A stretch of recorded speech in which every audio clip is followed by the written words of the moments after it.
इयम् आकाशवाणी सम्प्रति वार्ताः श्रूयन्ताम्। प्रवाचकः पुनीत त्रिपाठी।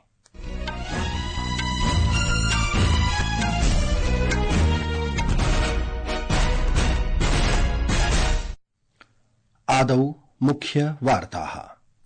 प्रधानमन्त्री नरेन्द्र मोदी अद्य थाईलैण्ड देशस्य बैंकॉक नगरे बहुक्षेत्रीय तकनीकी आर्थिक सहकार्यस्य बंगाल खात्याः परिकल्पनायां षष्ठे बिम्स्टेक इति शिखर सम्मेलने भागं गृहीतवान्। प्रधानमन्त्री मोदी बिम्स्टेक शिखर सम्मेलनावधौ बांग्लादेश भूटान म्यांमार देशानां नेतृभिः सह मेलनं कृतवान्। अद्य संसदः उभयोः सदनयोः कार्यान्वयनम् आयव्ययसत्रं च समाप्तम्। पद्मश्री दादा साहेब फाल्के पुरस्काराभ्यां सम्मानितः सुप्रसिद्धः अभिनेता मनोज कुमारः अद्य प्रातः मुम्बईनगरे मृत्युमुपगतः।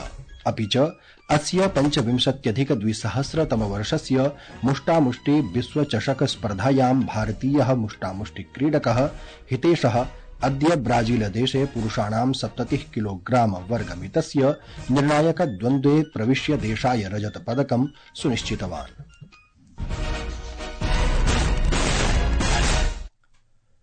अथ वार्ताः विस्तरेण। प्रधानमन्त्री नरेन्द्र मोदी अद्य थाईलैण्ड देशस्य बैंकॉक नगरे बहुक्षेत्रीय तकनीकी आर्थिक सहकार्यस्य बंगालखात्याः परिकल्पनायां षष्ठे बिम्स्टेक इति शिखर सम्मेलने भागं भजितवान्। शिखर सम्मेलने प्रवदन् प्रधानमन्त्री क्षेत्रीय सहकार्यं वर्धयितुं संलग्नतां गभीरं कर्तुं च मञ्चस्य सुदृढीकरणस्य आवश्यकतायां बलं दत्त्वा वैश्विकहितं प्रवर्धयितुं बिम्स्टेक इति महत्वपूर्णं मञ्चम् इति वर्णितवान्। सः सहकार्यस्य विभिन्नपक्षाणां समाविष्टानां 21 बिन्दुयुतं कार्ययोजनां प्रस्तावितवान्। बिम्स्टेक राष्ट्रेषु व्यापारं वर्धयितुं समयः अस्ति इति प्रवदन् श्रीमोदी बिम्स्टेक वाणिज्य संघस्य स्थापनायाः प्रतिवर्षं बिम्स्टेक व्यापार शिखर सम्मेलनस्य आयोजनस्य च घोषणां कृतवान्। श्रीमोदी बिम्स्टेक क्षेत्रे स्थानीय मुद्रायाः व्यापारस्य सम्भावनासु एकस्य व्यवहार्यतायाः अध्ययनस्य प्रस्तावं प्रस्तावितवान्। प्रधानमन्त्रिणा बिम्स्टेक समुद्री परिवहन सन्धिपत्रे हस्ताक्षरं, बिम्स्टेक बैंकॉक दृष्टि 330 अनुमोदनं, बिम्स्टेक प्रख्यात व्यक्तिसमूहस्य प्रतिवेदनस्य च स्वागतं कृतम्। बिम्स्टेक सदस्य देशाः अपि शिखर सम्मेलनस्य घोषणाम् अंगीकृतवन्तः। प्रधानमन्त्री मोदी शिखर सम्मेलनावधौ बांग्लादेश भूटान म्यांमार देशानां नेतृभिः सह मेलनं कृतवान्। श्रीमोदी बांग्लादेशस्य मुख्य परामर्शदेन मोहम्मद यूनुस इत्यनेन सह द्विपक्षीयोपवेशनं कृतवान्। श्रीमोदी भूटानस्य स्वसमकक्षेण शेरिंग टोब्गे इत्यनेन सहापि मेलनं कृतवान्। अद्य संसदः उभयोः सदनयोः कार्यान्वयनम् आयव्ययसत्रं च समाप्तं जातम्। ध्येयास्पदं वर्तते यत् सत्रमिदं जनवरी मासस्य 31 दिनाङ्के आरब्धम् आसीत्।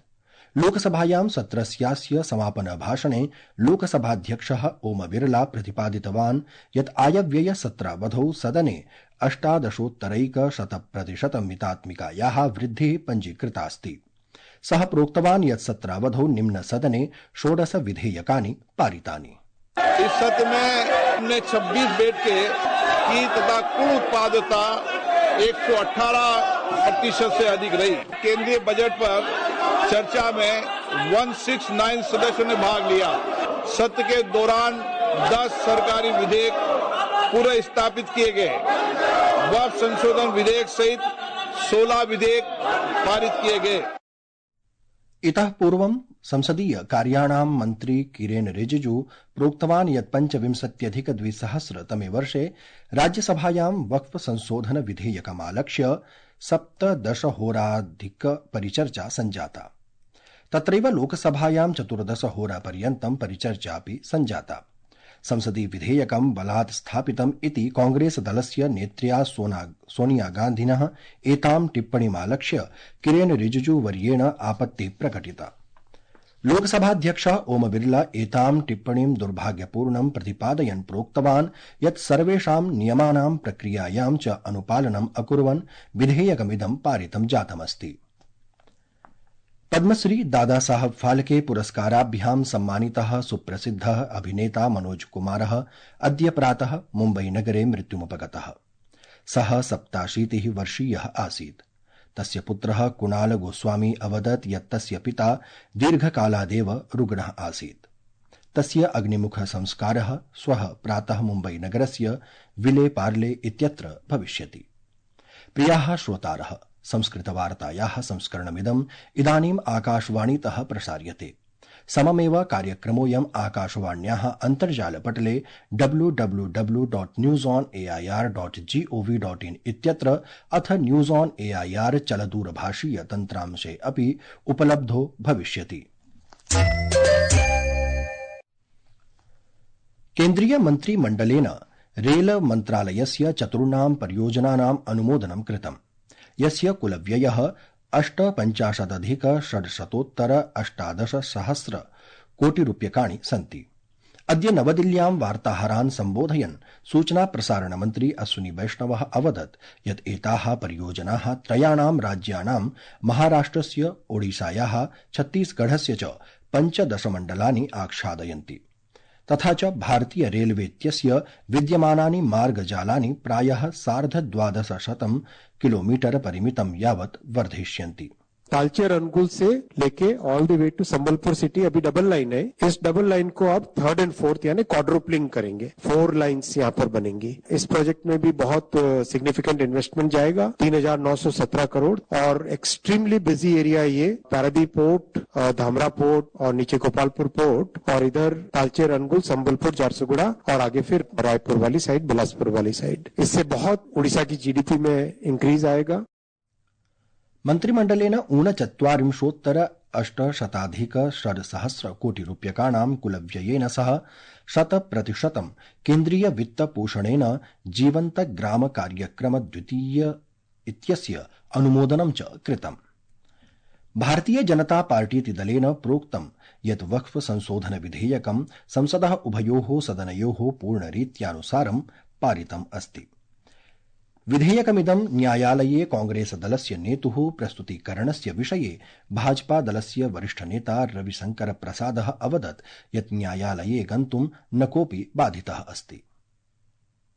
ये जो वक्फ संशोधन बिल है ये बिल्कुल संविधान सम्मत है। संविधान के मौलिक अधिकार की धारा 15 में इस बात का प्रावधान है कि महिलाओं के विकास के लिए, पिछड़े समाज के विकास के लिए सरकार कानून बना सकती है। इतः पूर्वं कांग्रेस नेता प्रमोद तिवारी प्रोक्तवान् यत् विधेयकमिदं संविधानस्य आधारभूतमूल्यानाम् उल्लंघनं करोति।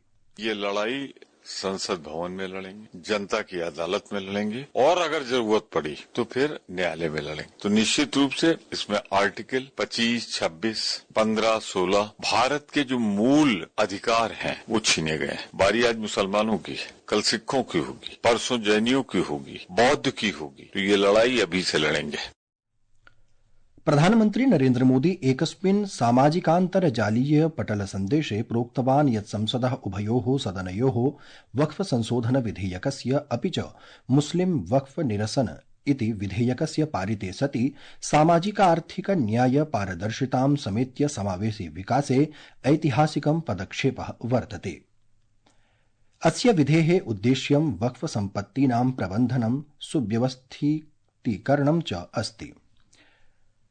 अस्य 25,200 मुष्टामुष्टि विश्व चषक स्पर्धायां भारतीयः मुष्टामुष्टि क्रीडकः हितेशः अद्य ब्राजीलदेशे पुरुषाणां 70 किलोग्राम वर्गमितस्य निर्णायक द्वन्द्वे प्रविश्य देशाय रजतपदकं सुनिश्चितवान्।